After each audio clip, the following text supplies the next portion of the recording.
Hi அனைவருக்கும் வணக்கம். Welcome to ஜஃபீஸ் கிச்சன். இன்றைக்கி நம்ம கிச்சனில் என்ன பார்க்க போகிறோன்னா, எனக்கு ரொம்ப பிடிச்ச பீட்சா எப்படி செய்யறது தான் பார்க்க போகிறோம். வீடியோக்குள்ளே போகிறதுக்கு முன்னாடி இதான் ஃபஸ்ட் டைம் ஜஃபீஸ் கிச்சனை பார்க்குறீங்கன்னா சப்ஸ்கிரைப் பண்ணிடுங்க. சப்ஸ்கிரைப் பக்கத்தில் பெல் பண்ணி கிளிக் பண்ணிடுங்க. வாங்க வீடியோக்குள்ளே போகலாம்.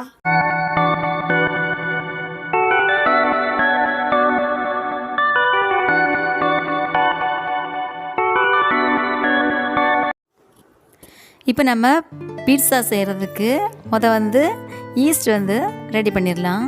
ஒரு கப்பில் வெது வெதுப்பான தண்ணி எடுத்து வச்சுருக்கிறேன். அதில் 1 டேபிள் ஸ்பூன் சீனி, அப்புறம் 2 டீஸ்பூனில் நம்ம ஈஸ்ட் போட்டுக்கிறோம். ட்ரை ஈஸ்ட், இன்ஸ்டன்ட் ஈஸ்ட் தான்.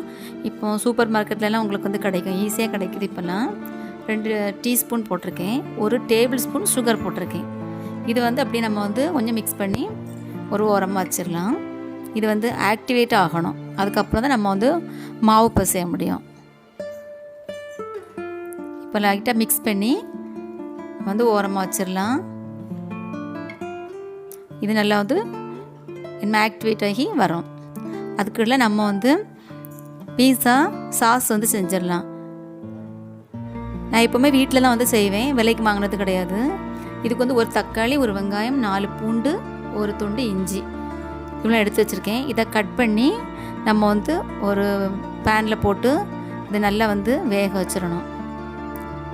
நல்லா குழஞ்சி வராத அளவுக்கு நம்ம வேக வச்சிடணும். 1 கப் தண்ணி வச்சுருக்கிறேன். அதில் இது கட் பண்ணி வச்சுருக்க எல்லாத்தையும் நம்ம போட்டு வேக வச்சிடலாம்.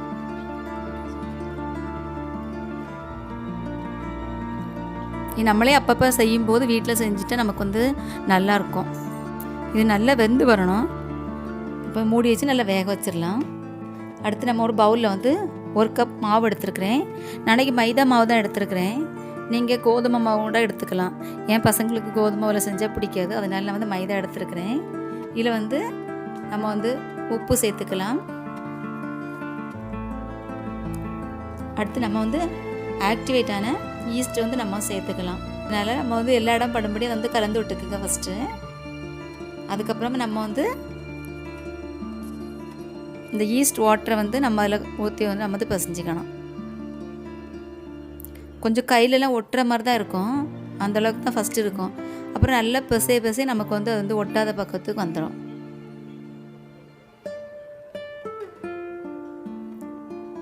நீங்கள் ஃபஸ்ட்டே மாவுலேயே கொஞ்சம் எண்ணெய் விட்டுக்கலாம். நான் எண்ணெய் விடலை, நான் லாஸ்ட்டில் விட போகிறேன். அதனால் ஃபஸ்ட்டு நான் சேர்க்கலை. ஒரு 5 மினிட்ஸ் போல் நல்லா பிசைஞ்சிக்குங்க. பிசைஞ்சிட்டு கடைசியில் நம்ம கொஞ்சம் ஆயில் அப்ளை பண்ணி அப்படியே கொஞ்ச நேரம் ஊற விட்டுடலாம். இப்போ கொஞ்சமாக ஆயில் அப்ளை பண்ணிக்கிறதுக்கு மேலே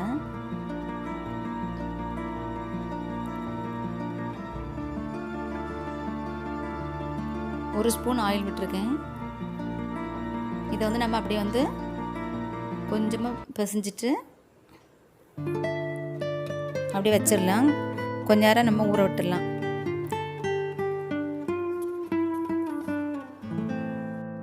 இதை அப்படியே மூடி போட்டு ஒரு 1 மணி நேரம் அப்படியே வச்சுருங்க. அப்போ தான் நல்லா பொங்கி வர மாவு. இப்போ இதை நம்ம மூடி போட்டு வச்சிடலாம்.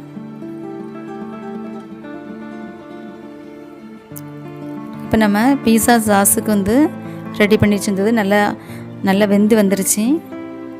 இப்போ நம்ம இதை ஸ்டவ் ஆஃப் பண்ணிவிட்டு நல்லா ஆறின உடனே இதை மிக்ஸில் நல்லா அரைச்சி வச்சுக்கலாம். நான் மிக்ஸியில் ஜாரில் போட்டிருக்கேன். இதை நல்லா மையம் அரைச்சிட்டு வந்துடுங்க. இப்போ கடாய் ஒன்று வச்சுருக்கிறேன். இதில் சாஸ் நம்ம ரெடி பண்ண போகிறோம்.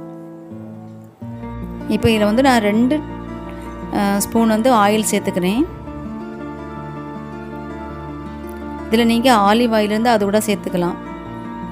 எண்ணெய் நல்லா சூடான உடனே நம்ம அரைச்சி வச்சுருக்க பேஸ்ட்டை நம்ம இதில் சேர்த்துக்கலாம்.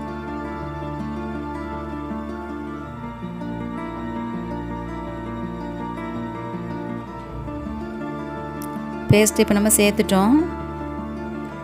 இதை நல்லா கிளறி விட்டுக்கணும். அந்த எண்ணெயிலே நல்லா வேகும்படி நல்லா கிளறி விட்டுக்கணும்.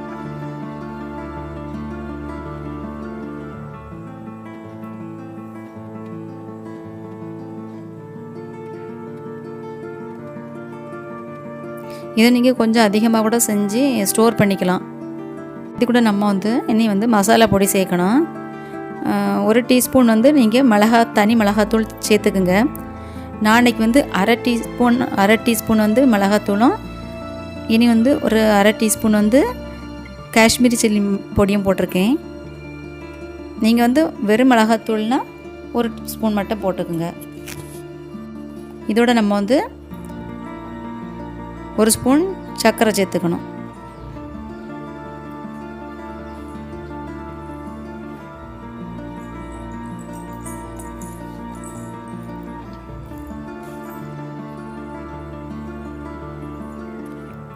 மிளகாத்தூளும் சீனியும் நம்ம சேர்த்துருக்குறோம். இதை நல்லா மிக்ஸ் பண்ணிக்கோங்க.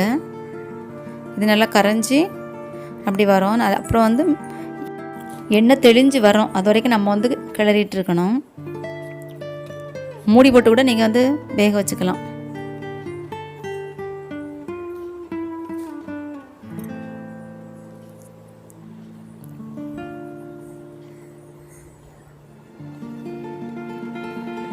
இப்போ நான் உப்பு சேர்த்துக்கிறேன், தேவையான அளவு உப்பு.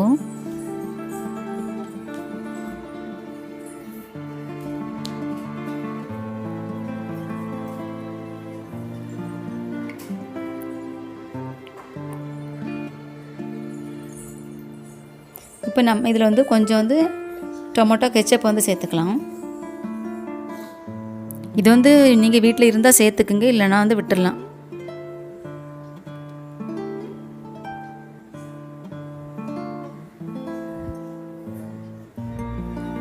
அடுத்து ஓரிகானோ நம்ம சேர்த்துக்கலாம். இது இருந்தால் சேர்த்துக்குங்க. இது ஒரு ஃப்ளேவருக்கு தான், நல்லா அதை போட்டால் அப்படியே ஒரு ஃப்ளேவர் நல்லா வரும். பீஸாவில் நம்ம சாப்பிடும்போது அந்த ஃப்ளேவர் நல்லா இருக்கும். இருந்தால் சேர்த்துக்குங்க, இல்லைனா ஸ்கிப் பண்ணிக்கோங்க.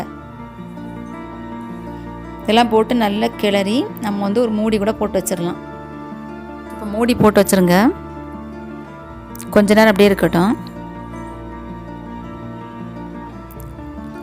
பார்த்திங்கன்னா நல்லா எண்ணெய்லாம் பிரிஞ்சு வந்துருச்சு. நம்மளுக்கு பீட்சா சாஸ் ரெடி ஆயிடுச்சு. இப்போ நம்ம பீட்சா பேஸ் செய்கிறதுக்காக ஒரு சில்வர் பிளேட் எடுத்துருக்கிறேன். இதை நான் நெய் தடவி வச்சுக்கிறேன். ஏன்னா இதில் ஒட்டாமல் இருக்கணும், அதுக்காக.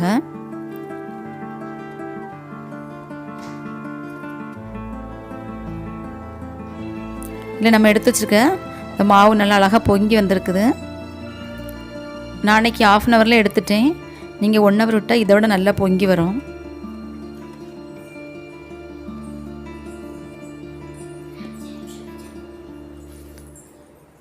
இது நம்ம சப்பாத்தி கட்டையில் இருந்துச்சு திரட்டான் அப்படிலாம் வேணாம். நம்ம இப்படி கையை வச்சே நம்ம பிளேட் ஃபுல்லாக நம்ம தட்டி எடுத்துக்கலாம். அப்படி கையை வச்சே நீங்கள் விரிச்சிருங்க, அழகாக விரியதுக்கு வரும். சைடில் மட்டும் கொஞ்சம் திக்னஸ் வச்சுக்கோங்க ஓரத்தில். மற்றபடி ஈவனாக நீங்கள் ஸ்ப்ரெட் பண்ணிக்கோங்க. இதே மாதிரி சைடில் கொஞ்சம் நல்லா திக்காக அப்படி வச்சுக்கோங்க. நம்ம கடையில் வாங்குறதெல்லாம் அந்த ஷேப்பில் இருக்கும்ல, அந்த மாதிரி சைடில் மட்டும் கொஞ்சம் திக்னஸ் வச்சுட்டு மீதி நடுவில்லாம் கொஞ்சம் ஈவனாக ஸ்ப்ரெட் பண்ணிக்கோங்க. இப்போ கையை வச்சு நம்ம அழகாக திரட்டி எல்லா இடமா கொண்டு வந்துட்டோம். நல்லா ஈவனாக நம்ம திரட்டிட்டோம். ஏன்னா இதில் நம்ம ஒரு ஃபோர்க்கு வச்சு ஹோல் போட்டுக்கலாம், அப்படியே குத்தி விட்டுக்கணும். இப்போ ஃபோர்க் வச்சு நம்ம அங்கங்கே நம்ம குத்தி விட்டுக்குங்க. இது எதுக்குன்னா நம்ம பேக் பண்ணும்போது இது கேக்லாம் போல் பொங்கி வந்துடும். அப்படி வராமல் இருக்கிறதுக்கு தான் நம்ம இதை மாதிரி ஹோல் போட்டுக்கிறோம். இப்போ நம்ம ரெடி பண்ணி வச்சுருக்கிற பீட்சா சாஸை நம்ம இதுக்கு மேலே ஸ்ப்ரெட் பண்ணிக்கலாம். சாஸை அதில் மேலே போட்டு நீங்கள் நல்லா ஸ்ப்ரெட் பண்ணிக்கோங்க. உங்களுக்கு எவ்வளோ தேவையோ அவ்வளோத்துக்கு நீங்கள் போட்டுக்கலாம்.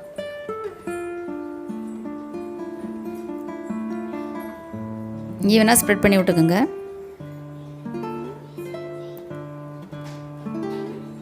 இதுக்கு மேலே வைக்கிற டாப்பிங் எல்லாமே நம்மளோட இஷ்டம்தான். நம்ம வீட்டில் என்ன வெஜிடபிள் அதை வச்சு நம்ம செஞ்சுக்கலாம். இதுதான் போடணும் அதுதான் போடணும் அப்படிலாம் இல்லை. நம்மளுக்கு எந்த போடுறதுக்கு இருக்கோ நம்ம வீட்டில் அதை போட்டுக்கலாம். இன்றைக்கி என்கிட்ட 2 கலர் குடமிளகா இருந்துச்சு, அதை எடுத்துருக்கிறேன். அப்புறம் ஹோம்மேடு பன்னீர் கொஞ்சம் இருந்துச்சு, அதையும் எடுத்துருக்கிறேன். நீங்கள் இதோட ஸ்வீட் கார்ன் அப்புறம் மஷ்ரூம் எல்லாம் இருந்தால் போட்டுக்கலாம். இருக்கும் நீங்கள் அதை நீங்கள் போட்டுக்கலாம்.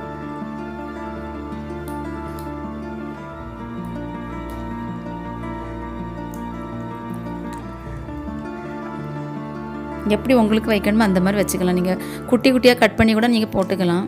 நான் அன்றைக்கி வந்து நீளமாகவே கட் பண்ணி போட்டுக்கிறேன்.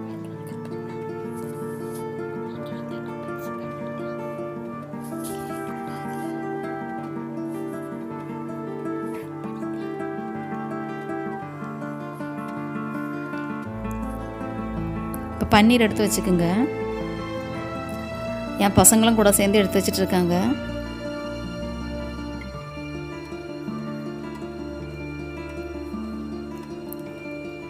இதே மாதிரி நீங்களும் வீட்டில் செய்யும்போது பசங்க கூட அப்படி சேர்ந்து செய்யுங்க. அவங்களாம் ஜாலி இதெல்லாம் வந்து எடுத்து வைப்பாங்க. அவங்களுக்கு இது ஒரு ஜாலியாக இருக்கும்.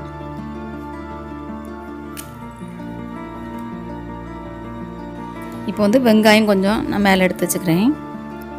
நீங்கள் வெஜிடபிள்ஸ்லாம் கட் பண்ணி வச்சுட்டா பசங்களே வந்து அரேஞ்ச் பண்ணி வச்சுருவாங்க. இப்போ வந்து நான் வந்து மொசரல்லா சீஸ் வந்து இதில் வந்து துருவி போட போகிறேன்.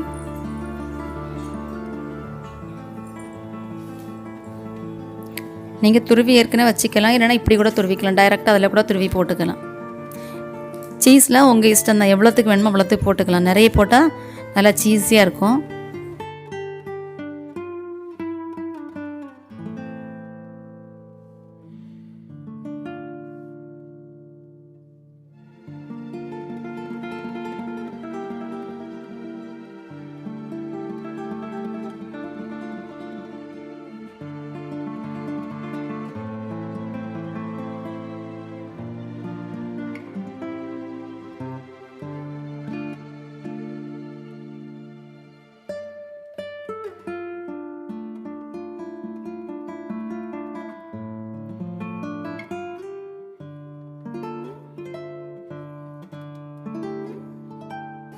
மொசரல்லா சீஸ் மட்டும் போட்டாலும் போதும்.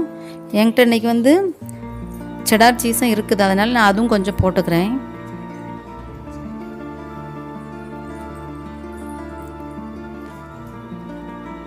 நீங்களும் இருந்துன்னா போட்டுக்குங்க, இல்லைனா வந்து மொசரல்லா மட்டும் போதும்.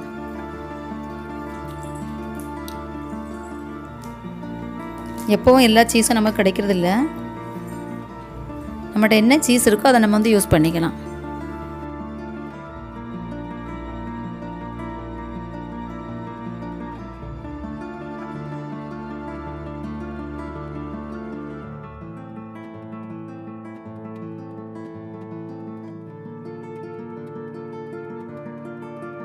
நார்மலாக என்ன சீஸ் உங்களுக்கு கிடைக்குதோ எந்த சீஸ் வேணாலும் போட்டுக்கலாம். இதுதான் போடணும்னு இல்லை.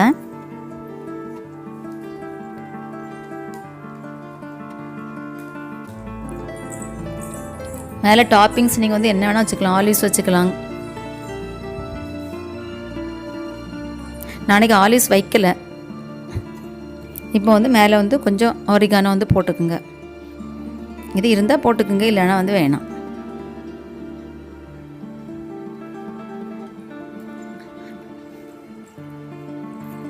இது ஒரு ஃப்ளேவர் நல்லாயிருக்கும். இப்போ நம்ம ஒரு கடாயை வச்சு அதுக்கு மேலே ஒரு ஸ்டாண்ட் போட்டு வச்சுருக்கேன். இதுக்கு மேலே நம்ம வந்து இந்த பீஸா வச்சுருக்க பிளேட் வந்து நம்ம மேலே வச்சிட போகிறேன். இங்கே ஓவன் இருந்தால் அதில் கூட வச்சுக்கலாம்.